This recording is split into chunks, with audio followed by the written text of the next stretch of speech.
दोस्तों, TV serial Anupama के आज के एपिसोड के शुरुआत में हमें जसप्रीत को दिखाया जाता है, जहाँ पर जसप्रीत इमोशनल होकर कहती है कि भारती के बिना ये घर जो है वो सूना सूना लगने लगा है। उसे भारती की मुस्कान बहुत याद आती है। तो अनुपमा भी यहाँ पर भारती को मिस करती हुई नजर आती है और जसप्रीत कहती है कि भारती जो है वो भगवान पर भरोसा रखती थी, फिर उसके साथ ऐसा क्यों हो रहा है। तो अनुपमा उसे हिम्मत देती है और कहती है कि भगवान हर किसी की परीक्षा लेते हैं, लेकिन अंत में सब कुछ ठीक कर देते हैं। तो जसप्रीत कहती है कि जब मेरा दिल टूटा था तब भारती ने ही मुझे संभाला था, जबकि वह खुद भी अपने पति के धोखे से दुखी थी। तो जसप्रीत यहाँ पर परेशान है कि भारती जो है वो बच पाएगी या नहीं। तो अनुपमा उसे पॉजिटिव सोचने के लिए कहती है और धैर्य रखने को कहती है। इसी बीच यहाँ पर जसप्रीत को उसके बॉस का फोन आता है और वह अपने बॉस से भारती के इलाज के लिए लोन लेने की कोशिश करती है, लेकिन उसका बॉस कहता है कि तुरंत पैसे नहीं मिल सकते। तो अनुपमा उससे शांत रहने के लिए कहती है, उसे भरोसा दिलाती है और कहती है कि उन्हें कोई ना कोई रास्ता जो है वो निकालना ही होगा। जसप्रीत यहाँ पर परेशान होती है और कहती है कि हमें हॉस्पिटल का खर्चा जो है वो उठाना है और घर का किराया भी भरना है। तो अनुपमा भी यहाँ पर परेशान होती है। वहीं दूसरी तरफ यहाँ पर प्रार्थना जो है वो पराग को बताती है कि ये बच्चा जो है वो अंश का नहीं बल्कि गौतम का है। और तभी यहाँ पर गौतम महान जो है वो कहते हुए नजर आता है कि झूठ मत बोलो, अपना पाप मेरे सर पे मत डालो। तो प्रार्थना यहाँ पर पराग से कहती है कि मुझे माफ करना, मैं आपके सामने ऐसी बातें कर रही हूँ, लेकिन मुझे ये बच्चा नहीं चाहिए था। गौतम ने मेरे साथ बहुत बार जबरदस्ती की है, इसीलिए ये सब कुछ हुआ है।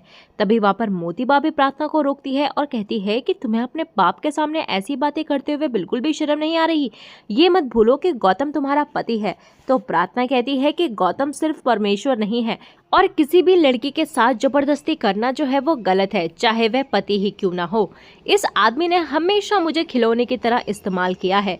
प्रार्थना यहाँ पर पराग से कहती है कि अगर आपको मेरी बात पर यकीन नहीं है तो कोई बात नहीं, मुझे इस बच्चे को गौतम का नाम नहीं देना, यह बच्चा सिर्फ मेरा है।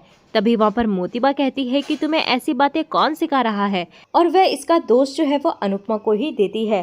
तो प्रार्थना कहती है कि अनु आंटी ने मुझे हिम्मत दी थी जो आज तक मेरे साथ है। इसी बीच यहाँ पर पराग जो है वो प्रार्थना से कहता है कि मैंने तुम्हें इसीलिए बुलाया है कि अब से तुम इसी घर पे रहोगे। लेकिन यहाँ पर प्रार्थना साफ कहती है कि जब तक गौतम इस घर में है वह यहाँ नहीं रह सकती।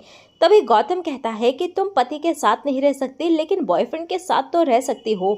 साफ कह दो कि तुम्हें अंश के साथ रहना है। इस पर प्रार्थना साफ कहती है कि हाँ, मुझे वहीं रहना है, क्योंकि वहाँ के लोग मुझे समझते हैं, मेरा ध्यान रखते हैं, मैं वहाँ पर सुरक्षित महसूस करती हूँ। वह गौतम से कहती है कि तुमने मुझे हमेशा टॉर्चर किया है और अंश ने मुझे हमेशा सपोर्ट किया है। पराग हैरान होता है और प्रार्थना कहती है कि यह सच है कि यह बच्चा जो है वो अंश का नहीं है और हम दोनों के बीच भी कुछ ऐसा नहीं है।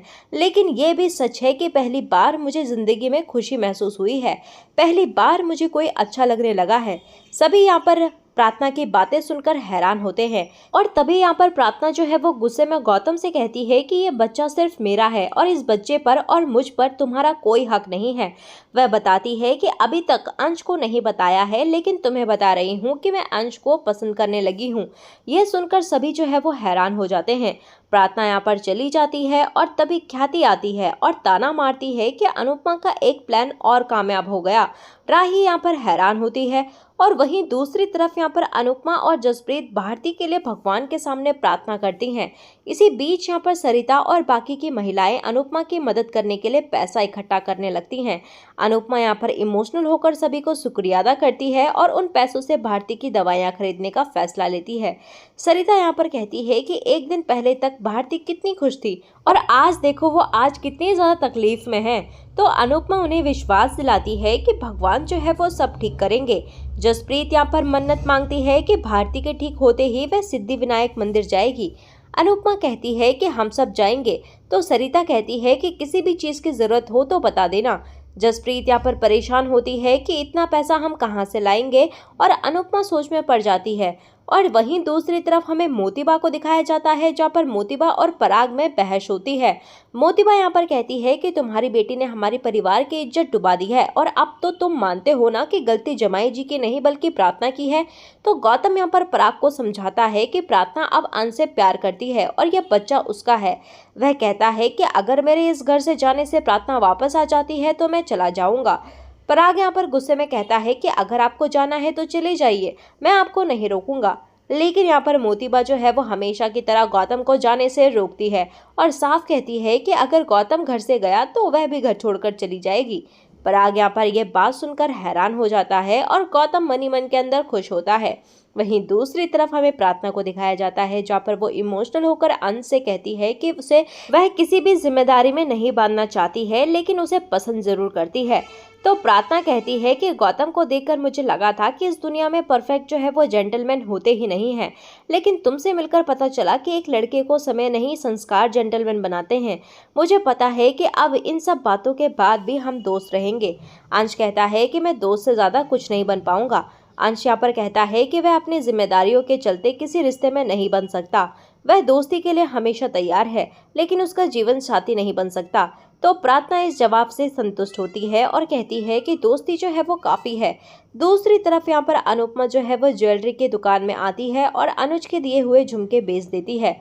सुनार उसे 60,000 देने की बात करता है और अनुपमा उससे पैसे ले लेती है और चली जाती है। और इसके बाद यहाँ पर अनुपमा जो है वो पैसे लेकर घर पहुँचती है और जसप्रीत को बताती है कि ये 60,000 है। जसप्रीत यहाँ पर खुश होती है और इमोशनल होकर अनुपमा के गले लग जाती है। इसी बीच यहाँ पर जसप्रीत को पता चल जाता है कि अनुपमा ने अपनी इयररिंग्स बेचकर पैसों का इंतजाम किया है। वह कहती है कि तुम इतना बड़ा बलिदान जो है वो कैसे कर लेती हो। तो अनुपमा उसे हॉस्पिटल चलने के लिए कहती है और वह जाने लगती हैं। तभी हम देखते हैं कि उनके सामने मकान मालिक आ जाता है और वह पैसे देख लेता है और किराए के पैसे मांगता है। तो तभी वहां पर अनुपमा और जसप्रीत उसे बताती हैं कि ये पैसे जो है वो किराए के लिए नहीं है, भारती का एक्सीडेंट हो गया है और ये पैसे उसके इलाज के लिए हैं। तो अनुपमा कहती है कि अगर आपको भरोसा नहीं है तो आप हॉस्पिटल चलकर देख सकते हैं। मकान मालिक उनकी बात का विश्वास नहीं करता और अनुपमा उसे समझाने की कोशिश करती है कि इन पैसों की हॉस्पिटल में ज़्यादा ज़रूरत है।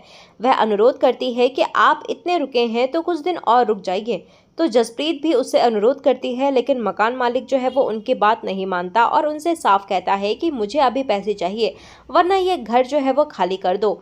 अनुपमा और जसप्रीत जो है वो चौंक जाती हैं और अनुपमा उसके सामने गुहार लगाती है, लेकिन मकान मालिक उसकी कोई बात नहीं मानता। तभी अनुपमा गुस्से में आकर पैसे निकालती है और उसे किराए के पैसे देती है। मकान मालिक खुश होता है और चला जाता है। वह दोनों यहाँ पर हॉस्पिटल जाती हैं और दूसरी तरफ यहाँ पर ईशानी जो है वो पाखी के पास बहुत सारे पैसे देखकर हैरान हो जाती है। और तभी वहाँ पर पाखी महारानी बताती है कि उसने पार्लर के सैंपल प्रोडक्ट्स को अपने क्लाइंट्स को बेच दिया है। तो ईशानी को डर लगता है, लेकिन पाखी कहती है कि रईस लोग इतना ध्यान नहीं देते। तो पाखी मैडम यहाँ पर ईशानी को अमीर क्लाइंट के बेटे से बात करने के लिए कहती है और उसे समझाती है कि राजा जो है वो हाथ से निकल गया है, लेकिन तुम अभी भी रानी बन सकती हो। ईशानी यहाँ पर सोच में पड़ जाती है और पाखी कहती है कि तुम मेरे क्लाइंट के बेटे से बात करो। वहीं दूसरी तरफ हमें भारती को दिखाया जाता है जहाँ पर भारती जो है वो होश में आती है। तो जसप्रीत उसे छेड़ती है और कहती है कि डॉक्टर ने बोला है कि तुम जल्दी ही ठीक हो जाओगी। भारती कहती है कि सुमित कैसा है? एक्सीडेंट के बाद मैं बेहोश हो गई थी, उसके बाद क्या हुआ ये मुझे याद नहीं है। तो जसप्रीत और अनुपमा हैरान होती हैं और जसप्रीत कहती है कि सुमित जो है वो ठीक है, तुम आराम करो। अनुपमा भी उसे आराम करने के लिए कहती है। तो भारती को शक होने लगता है और वह कहती है कि तुम दोनों कुछ छुपा रहे हो। वह सच बताने के लिए कहती है। तभी वहां पर जसप्रीत कहती है कि सारे मर्द जो है वो एक जैसे होते हैं और सुमित कुछ अलग नहीं था और वह तुझे यहाँ तड़पता हुआ छोड़कर भाग गया। तो भारती हैरान होती है और वह सुमित को फोन करती है। बात करके यहाँ पर भारती कहती है कि सुमित मुझसे मिलने आ रहा है, उसके फैमिली में कोई इमरजेंसी आ गई थी इसीलिए वह चला गया था, वह कल मुझसे मिलने के लिए आएगा। तो अनुपमा और जसप्रीत हैरान होती हैं और अनुपमा को डॉक्टर की बात याद आती है और वह परेशान होती है। इसी के साथ दोस्तों एपिसोड जो है वो खत्म हो जाता है। तो आने वाले अगले एपिसोड के प्रोमो में हमें देखने को मिलेगा कि भारती के पैर में दर्द होता है। तो डॉक्टर बताते हैं कि उसके स्पाइनल कॉर्ड में चोट लगी है और यह सर्जरी से ठीक होगी, इसके लिए लाखों का खर्चा होगा। अनुपमा हैरान होती है और इधर राही को कंपटीशन के लिए टीम बनाने की चिंता होती है और वही दूसरी तरफ अनुपमा भी उसी कंपटीशन में जाने के लिए अप्लाई कर देती है। तो दोस्तों आप में से कितने लोग चाहते हैं कि अंश और प्रार्थना की जोड़ी जो है वो बन जाए? आप हमें कमेंट सेक्शन में जरूर बताइएगा। मिलते हैं आपको नए एपिसोड में नए अपडेट के साथ, तब तक के लिए नमस्कार। वीडियो पसंद आई हो तो वीडियो को लाइक शेयर सब्सक्राइब जरूर कीजिएगा।